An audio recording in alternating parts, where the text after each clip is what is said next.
Welcome to this week's assignment, The World. I'm Larry Richardson. This week's top story is about the Iranians' continued refusal to release American hostages being held at the American embassy in Tehran. Last week, we reported that Iranian students were holding about 65 Americans hostage in the U.S. embassy in Tehran. As of this morning, the students continue to hold the hostages and refuse to compromise or negotiate. They say they will not release the hostages until the U.S. sends the Shah back to Iran. They want the Shah to stand trial for allegedly causing thousands of political deaths and stealing money from Iran. The Shah is presently in a New York City hospital being treated for cancer. The students have the full support of the leader of Iran, the Ayatollah Khomeini. Khomeini has refused to receive American negotiators and has also rejected appeals by the Palestine Liberation Organization and the Pope. In response, President Carter announced Monday that the U.S. will stop buying Iranian oil. 3.5% to 4% of the oil we use comes from Iran. Carter also announced a freeze on Iranian assets in the U.S. This means the Iranians cannot take any of their money out of American banks. And this adds up to between $5 and $12 billion. 173 years ago this week, November 15, 1806, General Zebulon Pike, an American explorer, led an expedition party up the mountain which now bears his name. Pike was forced to turn back when his supplies ran out, and he never reached the top. The situation in Iran has brought angry response from Americans. Thousands of Americans across the country have taken to the streets to protest the continued takeover of the U.S. Embassy in Tehran. Flag-waving demonstrations have been held in Washington, D.C. and in many other cities, calling for the immediate release of the hostages. Iranian students have held counter-demonstrations, shouting their support for the Ayatollah Khomeini and the students holding the Americans hostage. Anger over the situation has led to many clashes between Americans and Iranian students in this country. These clashes have become increasingly violent. The mounting tension prompted President Carter to ask local governments to revoke permits for any more demonstrations by Iranian students in this country. All Iranian students in the U.S. were also ordered to report to immigration officials within 30 days, or they will be deported. This means they will be sent back to Iran. There are approximately 50,000 Iranian students in the U.S. A Canadian city briefly became a ghost town this weekend. Some 250,000 people who lived in and around Mississauga, Ontario, a city just 10 miles west of Toronto, were evacuated from their homes when a train carrying dangerous chemicals derailed and burst into flames. Sickening fumes and deadly chlorine gas seeped from the train and spread for more than 6 miles from the site of the fire. Officials were afraid the poisonous chlorine gas would combine with propane gas on the train and cause a disastrous explosion. But no deaths or injuries have been reported, and residents were allowed to begin returning to their homes Tuesday as the fire abated and it appeared that there was no more danger from the chemicals. Time for our first pop quiz. In our story on Iran, we told you that all Iranian students in the United States must report to immigration officials within 30 days or they will be arrested, flunk their courses, be deported.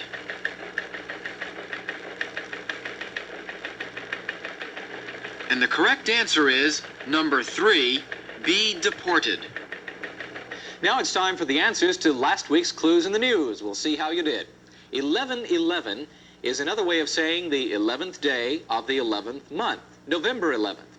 It refers to Veterans Day, which is a national holiday honoring all those who have served the United States in war. Veterans Day was originally called Armistice Day and celebrated the end of fighting in World War I on November 11th, 1918. But after World War II, Congress changed the name of the day to Veterans Day. Public schools, banks, and government offices closed to observe Veterans Day, and many people lay wreaths on the graves of men and women who have died fighting for our country. For our next clue, you needed a world atlas. If you looked up 41 degrees 53 minutes north and 12 degrees 30 minutes east, you found Rome, Italy. Rome was the site this week of a very unusual meeting. The Pope called together the College of Cardinals to ask their help in balancing the Vatican budget and in reorganizing the Catholic Church's central government. This is the first time in 500 years that a pope has called the cardinals together to consult with them on church policy. Among other things, the Cardinals reportedly suggested cutting down on the church's bureaucracy to save money. Flying First Lady refers to Rosalind Carter's trip to Thailand to get a first-hand look at the condition of the Cambodian refugees in Thailand. Mrs. Carter toured camps where tens of thousands of sick and starving refugees live in heartbreaking conditions behind barbed wire fences. After the First Lady returned home, she announced that President Carter has ordered an immediate airlift of food and supplies to Thailand. Carter has pledged a total of $6 million in aid to the tragic victims of the war in Cambodia. Time for our second pop quiz. In our story on the evacuation of 250,000 people from a city near Toronto, Canada, we told you that the evacuation was caused by dangerous chlorine gas leaking from a nuclear plant, train, swimming pool. And the correct answer is number 2, a train. Most people have seen policemen working the streets in teams, and many famous crime-fighting teams have been immortalized in books and in movies. This week, Kay Lowry found a police team that doesn't fight crime. Here's Kay's report. Officer Friendly and Officer Magic are police officers, but they're not your usual cops.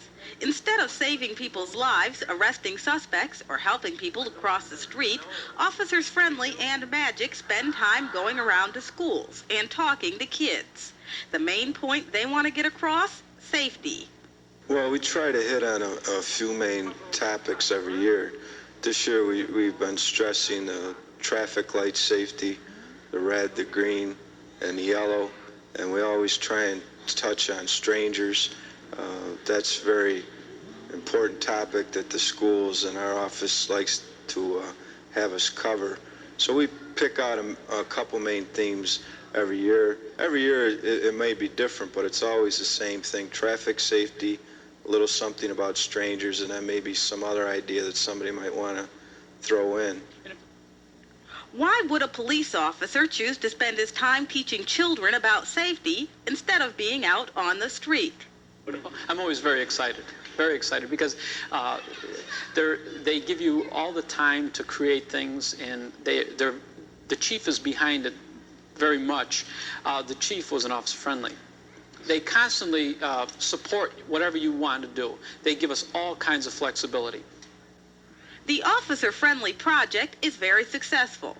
There are now Officer Friendly programs in 90 cities across the country. I think it's nice for the parent to know that the Rochester Police Department is trying to say a message. Whether it gets across or not, we'll never know. But at least we're trying, at least we're doing something, going to the schools, talking about safety, having a little fun with the kids, whatever. At least we're out here doing something. I think that's the important part. For Assignment The World, I'm Kay Lowry. 14 years ago this week, November 15th, 1965, Craig Breedlove, an American racing driver, broke the land speed record by reaching 600.6 miles per hour on a desert race course. As we reported earlier, President Carter has announced that the U.S. will not buy any more Iranian oil. Some observers say this may cause a gas crunch next spring. So the administration is urging Americans to conserve oil and gasoline to reduce our dependency on foreign oil. You may remember that a few months ago, the gas crisis was so severe that people had to wait in line for hours to get gas for their cars. The problem of not having enough gas and oil to meet our needs doesn't look as if it's going to go away. It looks like we'd better start learning how to make better use of the energy we have. Some people have suggested using carpools more and not driving unless you really need to. What are your suggestions on how to conserve energy? Maybe one of you will come up with an idea no one has thought of yet. Write and let us know your ideas on specific ways we can use less gas and oil. We'd like to hear from all of you. We received a lot of mail on the question, what is the one major problem facing the United States? And the issue which received the most votes was inflation. 619 viewers felt this was the most important problem facing us today. The problem of the gasoline shortage was close behind, receiving 502 votes. Some of the other problems given were crime, nuclear power, taxes, pollution, unemployment, foreign problems, and ownership of natural resources. And here are some of the comments we received. Everyone in Mrs. Cecil's 6th grade felt inflation was the #1 problem, so they wrote an inflation poem and some inflation posters as well. Here's the poem and the posters. Inflation is burning a hole in our pockets. I like this one. The dollar is now worth 35 cents. Gene Kogan thought energy was the biggest problem and told us, while it is important to split the atom for energy, it is more important not to split mankind and destroy the destiny of humanity by carelessness in operating nuclear power plants.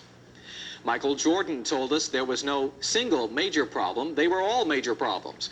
But he felt nuclear energy was the worst because before you know it, we will have nuclear plants all around us, and one mistake and pow, half the population gone.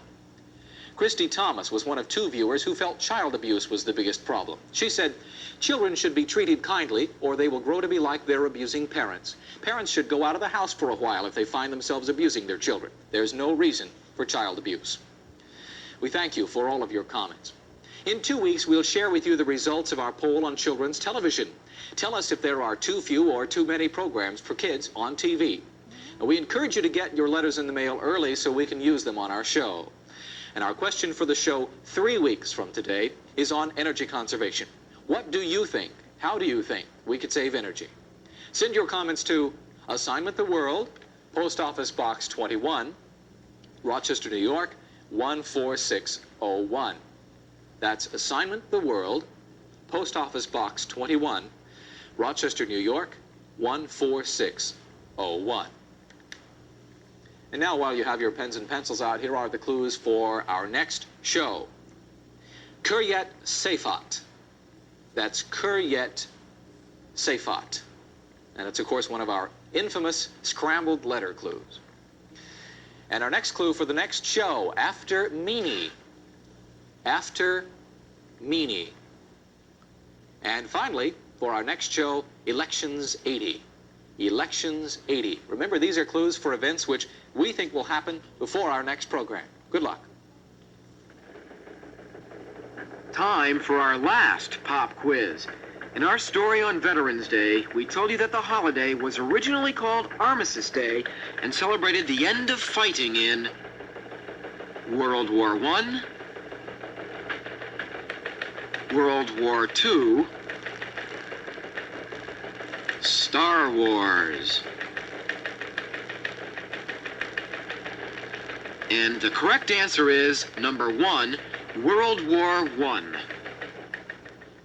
That's our show for this week. There won't be a show next week because of Thanksgiving. For all of us here at Assignment The World, I'm Larry Richardson. Have a happy holiday. We'll see you in 2 weeks.